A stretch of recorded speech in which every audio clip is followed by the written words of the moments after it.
अनमोल मोती कार्यक्रम में आपका स्वागत है। ओम शांति। एक ज़माना था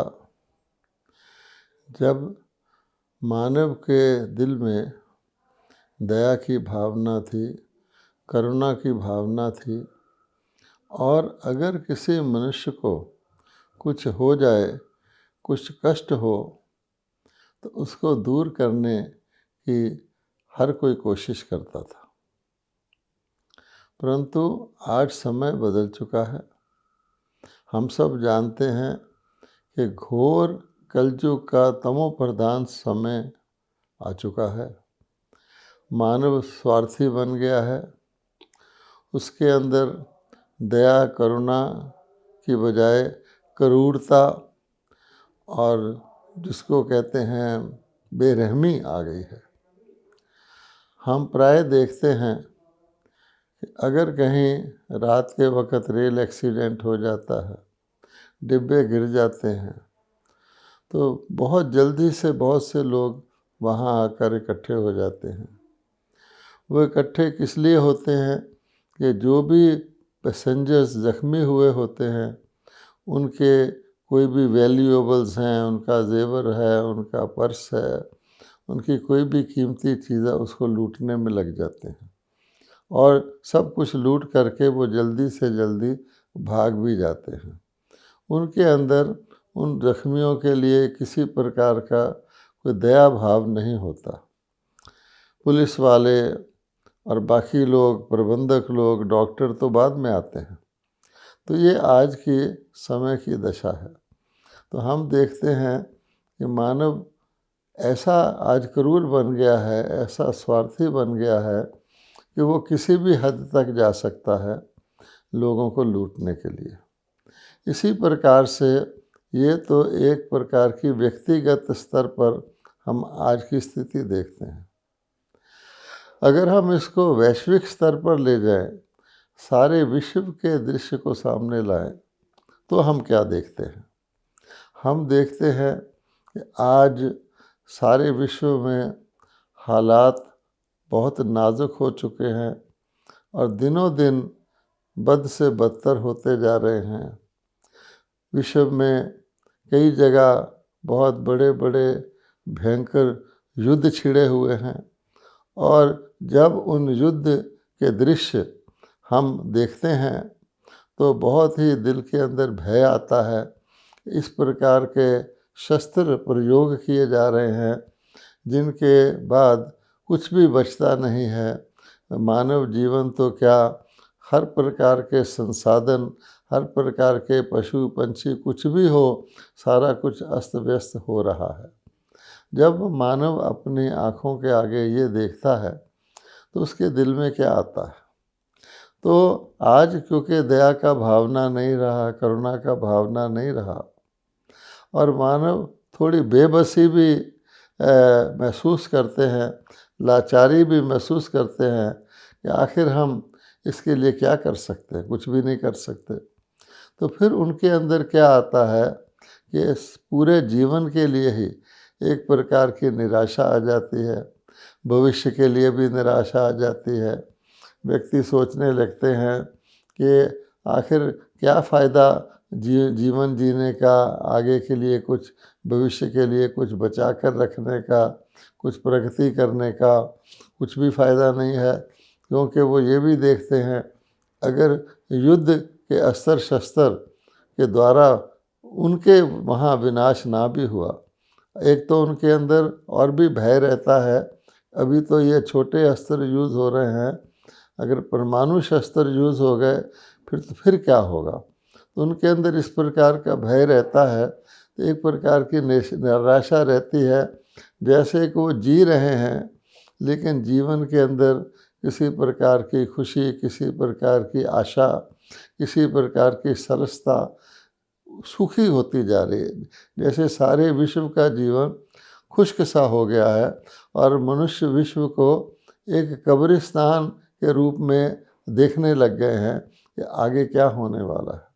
जैसे हम जानते हैं इस युग का नाम ही कलयुग है और इस लोक को मृत्यु लोक कहा गया है।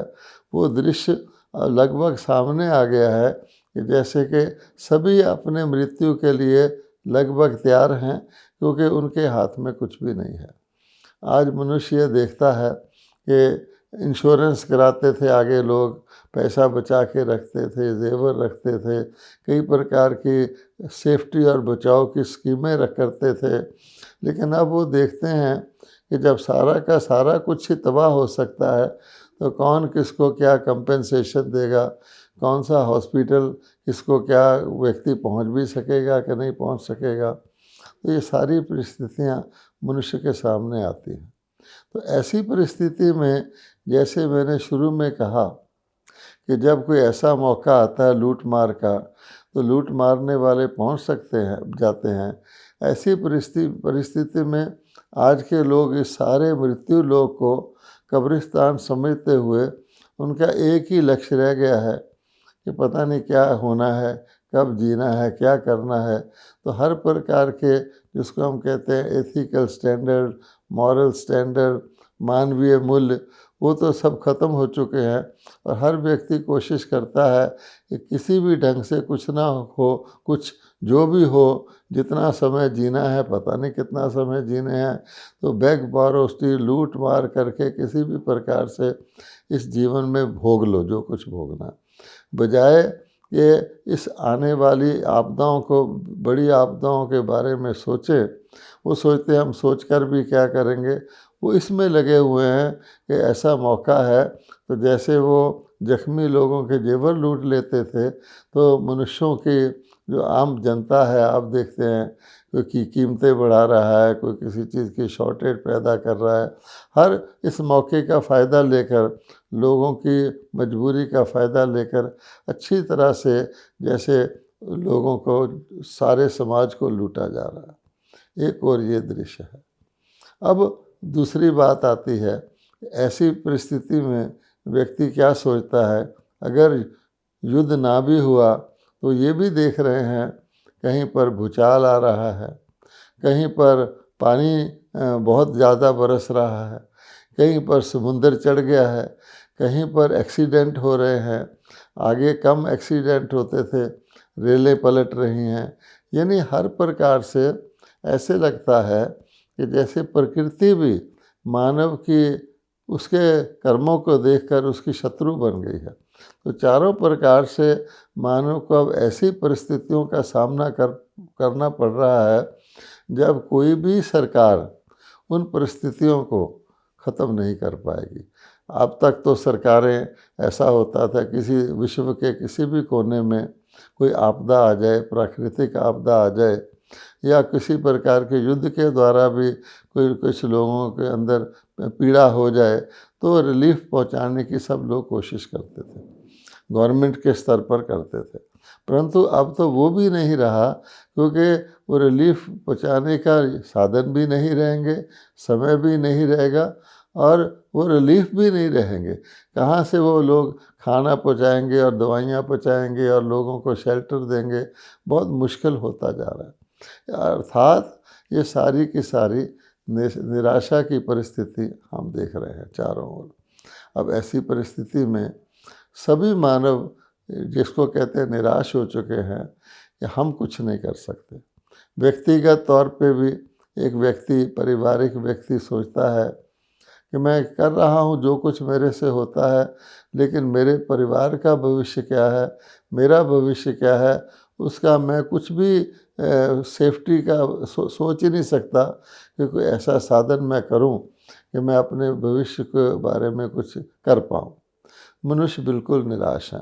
ऐसे ही देश के देश, सारी मानवता निराशा में है। और हम नित्य प्रति खबरें सुनते हैं, जबकि अनेक मनुष्यों की किसी न किसी कारण से मृत्यु हो जाती है या वो जख्मी हो जाते हैं, तो उनको कहाँ तक रिलीफ पहुँचाई जा सकती है। फिर पशुओं को, गाय भैंसों को, और प्रकृति को, और सारी खेती बाड़ी को, हर चीज़ को देखें, संचार के साधनों को, बिजली के माध्यमों को, वो सारे के सारे अगर चारों तरफ से ये आपदाएं आ जाएंगी तो मानव अपनी ही चिंता में लग जाएगा। अब इसमें देखना ये है कि आज का मानव इतना निराश है। अब उसको अगर ऐसी परिस्थिति में मान लीजिए ब्रह्मा कुमारी जा कर के उनको आध्यात्मिकता का संदेश देना चाहते हैं। ब्रह्मा कुमारी कहते हैं कि देखिए आप और सभी उपाय तो ट्राई कर चुके हैं, आध्यात्मिकता की ओर आपका ध्यान नहीं गया और इस समय पर आध्यात्मिकता की ही अति आवश्यकता है। तो वो व्यक्ति उनके मन में ये बात बैठती नहीं है, क्योंकि पहली बात तो ये है सीधा सीधा वो ये सोचते हैं क्या आध्यात्मिकता से मैं मृत्यु से बच जाऊंगा? अगर भूचाल आएगा तो क्या आध्यात्मिकता मुझे बचा लेगी? या कोई युद्ध हो जाएगा या कोई एक्सीडेंट हो जाएगा तो क्या आध्यात्मिकता मुझे बचा सकती है? आज के मनुष्य के अंदर सीधा ये भाव है, जो थोड़ा बहुत उनके अंदर पहले समय में जब मनुष्य को थोड़ी सी फुर्सत थी, जब उसकी बुद्धि सतोगुनी थी, वो कुछ सोचता था धर्म के बारे में, आध्यात्मिकता के बारे में। अब सारे का सारा वो भी विलुप्त प्राय हो गया है। और हम देखते हैं जितने भी धर्म कर्म हो रहे हैं, जितने भी धर्म पद्धतियाँ चल रही हैं सारे विश्व में, वो लोग भी कर रहे हैं, लेकिन उनको भी ये निश्चय नहीं है कि हम ये जो कुछ कर रहे हैं, हम भगवान से प्रार्थनाएं कर रहे हैं, हम अपने कर्म कांड कर रहे हैं, इससे कुछ दुनिया का विनाश से बचाव हो जाएगा या हमारा अपना भी बचाव हो जाएगा। उनके अंदर भी पूरा का पूरा संशय आ चुका है। अब ऐसी परिस्थिति में ये तो हम जानते हैं कि दुनिया के बहुत सारे मुख्य धर्म के लोग तो पुनर्जन्म को मानते ही नहीं, और भारतवासी भी जो पुनर्जन्म को मानते हैं वो भी ऊपर ऊपर से मानते हैं और अजीब तरह की बातें भारतवासी मानते आए हैं कि मनुष्य शरीर छोड़कर 84 लाख टाइप की पशु योनियों में पड़ जाता है। तो व्यक्ति सोचता है इससे तो मैं मानव जीवन में ही अच्छा हूँ। और भारतवासी भी पुनर्जन्म को मानते हुए भी अच्छी तरह से ये नहीं समझते कि अगले जन्म कौन लेता है। इसलिए सारी की सारी दुनिया के लगभग सभी लोग ये सोचते हैं कि ये हमारा शरीर है, ये हमारा जीवन है और इसको अब कोई नहीं बचा सकता, हमारी मृत्यु होना अवश्यम भावी है। ये तो हम पहले भी जानते थे, हर एक जानता था कि मेरी मृत्यु होना अवश्यम भावी है, लेकिन मेरी अकाल मृत्यु हो जाए, किसी भी वक्त मेरी मृत्यु हो जाए, अचानक कुछ हो जाए और मैं बिल्कुल बेबस हो जाऊं, मृत्यु तो फिर भी अच्छी है। अगर मैं जख्मी हो जाऊं, अधमरा हो जाऊं, रात के वक्त कहीं एक्सीडेंट में पड़ा हूं, कोई मुझे पूछने भी ना आए और मैं अच्छा भला धनाढ़ व्यक्ति हूं, मुझे कोई घसीट कर ले भी जाए, ना मालूम किस हॉस्पिटल में कहाँ डाल दे, तो व्यक्ति को बड़ा भय आ जाता है जीवन से। इस प्रकार के भय और चिंता में जीते हुए लोगों को जो आध्यात्मिकता जिसको नाम अंश मात्र भी पता नहीं है, उनको पहली बात तो जब ये बताया जाता है तो उनको ये बात अपील ही नहीं करती। कुछ समय पहले वो मन की शांति, तनाव मुक्ति इत्यादि इत्यादि के लिए कम से कम आध्यात्मिकता का दरवाज़ा देखते थे, परंतु अब तो वो ये समझने लग गए हैं मन की शांति कहाँ, कहाँ तनाव मुक्ति, किस प्रकार का तनाव, जब चारों हर वक्त हमें भय ही है, हर वक्त हम चिंताग्रस्त हैं, हर वक्त अनिश्चितता है। रोज़ लोग तो आगे एक दिन में 1-2 बार खबर सुनते थे, अब तो लोग लगातार खबरें सुनते रहते हैं और सारी खबरें निराशा की, भय की, विनाश की आ रही हैं और आगे के लिए भी और ज़्यादा अंधकार दिखाई दे रहा है। तो ऐसी परिस्थिति में ब्रह्मा कुमारी लोगों से ये पूछना चाहती हैं कि ज़रा थोड़ा शांत होकर हम सोचें, अगर सारे का सारा सब कुछ विनष्ट हो जाए तो फिर ये जो कहा गया है कि सृष्टि अनादि है, आत्मा अनादि है, ये चक्कर चलता ही रहता है, ये शाश्वत है, उसका क्या होगा? और हम भी सोचें कि सब कुछ विनष्ट हो जाएगा तो हमारा अस्तित्व क्या रहेगा? फिर तो टोटली सब कुछ समाप्त हो जाएगा। क्या ऐसा ही है या इसका कोई दूसरा उपाय भी है? इसलिए जब चारों ओर निराशा ही निराशा है, चारों ओर लाचारी ही लाचारी है और चारों ओर भविष्य के लिए बिल्कुल ही किसी प्रकार की भी रोशनी की किरण नज़र नहीं आती, ऐसे समय में अगर कोई समय निकालकर भारत की जो प्राचीन आध्यात्मिकता है, जो ब्रह्मा कुमारी के द्वारा सिखाई जा रही है और धीरे धीरे भारतवासियों का और विश्व के लोगों का ध्यान अब इस तरफ जा रहा है कि ये कुछ न्यारे लोग हैं, विश्व में चारों ओर वो देखते हैं जब ब्रह्मा कुमारी को, उनके परिवारों को, कि इनके चेहरे पर एक संतोष झलकता है, इनके अंदर कोई शांति की किरण दिखती है। रहते ये भी इसी दुनिया में हैं, लेकिन इनके अंदर उस प्रकार का भय, निराशा नहीं दिखाई देती है और ये भविष्य को उज्जवल बताते हैं। आने वाला भविष्य तो बहुत उज्जवल है, स्वर्णिम युग आ रहा है, तो उनके अंदर क्यूरियोसिटी तो पैदा होती है। लेकिन आखिर ब्रह्मा कुमारी ऐसी कौन सी शिक्षा को लिए हुए हैं, उनके अंदर ऐसा कौन सा ज्ञान है, ऐसी कौन सी धारणा है, अब भविष्य के बारे में इस प्रकार का कौन सा दृष्टिकोण है, जिसके आधार पर ब्रह्मा कुमारी इस प्रकार से आज की इस दुख की दुनिया में भी एक अलौकिक प्रकार के सुख शांति ना केवल महसूस करते हैं, बल्कि दिन रात वो लगे रहते हैं कि अपने अन्य भाई बहनों को, आत्मिक भाई बहनों को, दुनिया के मनुष्यों को, चाहे वो किसी भी धर्म के हों, किसी भी देश के हों, वही फार्मूला, वही मैसेज, वही उपाय जो खुद कर रहे हैं वो उनको बताएं।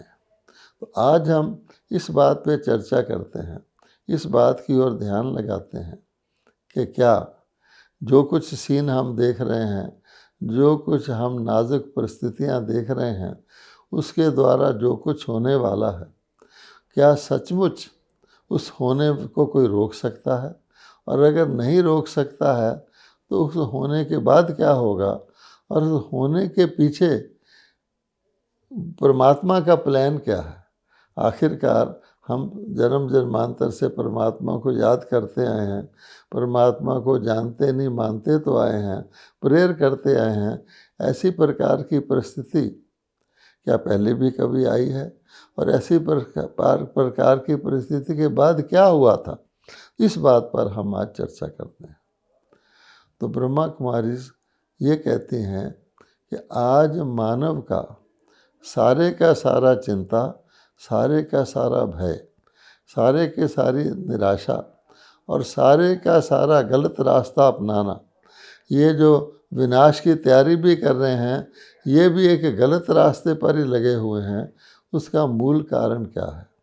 उसका मूल कारण है आध्यात्मिकता का अज्ञान।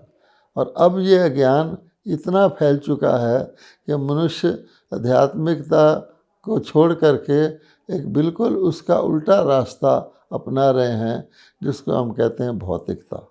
और वो रास्ता वैसे ही विनाशकारी है, अर्थात उस रास्ते पे चलने वाली या उस रास्ते को जानने वाली, उस रास्ते के अनुसार सब चीज़ों का आकलन करने वाली हर चीज़ विनाशी है। अब आप देखिए कि आज हम क्यों भयभीत हो रहे हैं मनुष्य, वो समझते विनाश हो जाएगा। अच्छा, विनाश हो जाएगा, परंतु अब तक भी हम जो करते आए हैं वो सब चीज़ क्या हम विनाशी नहीं करते आए हैं?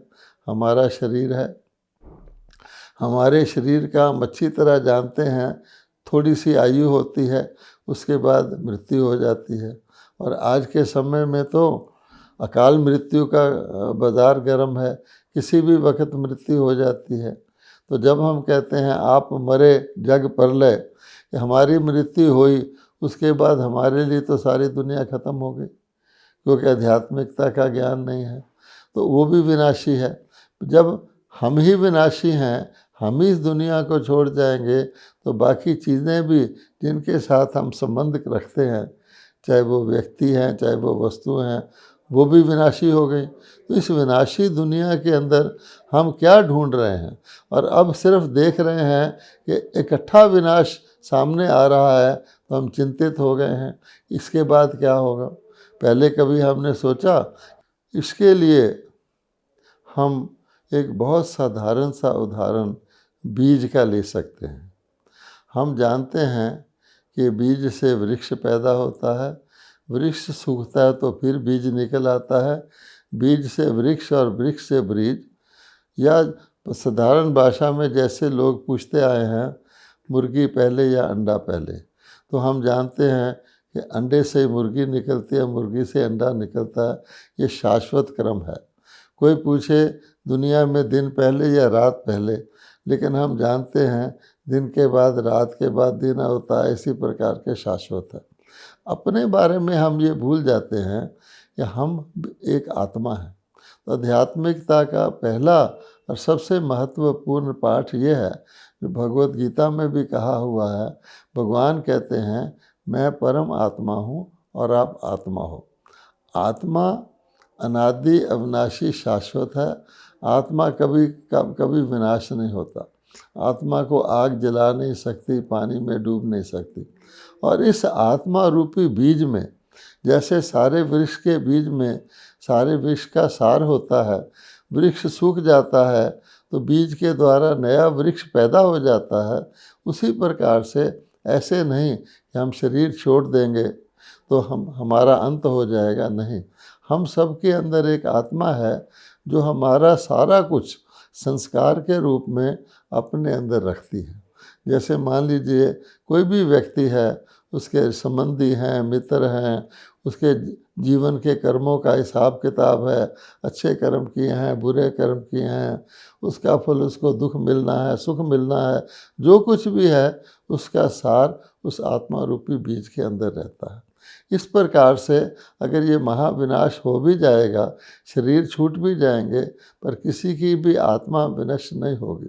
और उसके बाद जो अगली दुनिया आएगी इस महाभारी विनाश के बाद, क्योंकि ये विनाश कल्याणकारी है, ये सफाई के लिए है, ये मनुष्यों को उनके पाप कर्मों के बारे में उनको जागृत करने के लिए है। तो वो जो नई दुनिया आएगी उसमें मैं आत्मा या कोई भी आत्मा, अगर हम अपने संस्कारों को अच्छा बना लेंगे तो फिर हम नई दुनिया, तो नेचुरली ये पाप की दुनिया ख़त्म होगी तो पुण्य की दुनिया आएगी।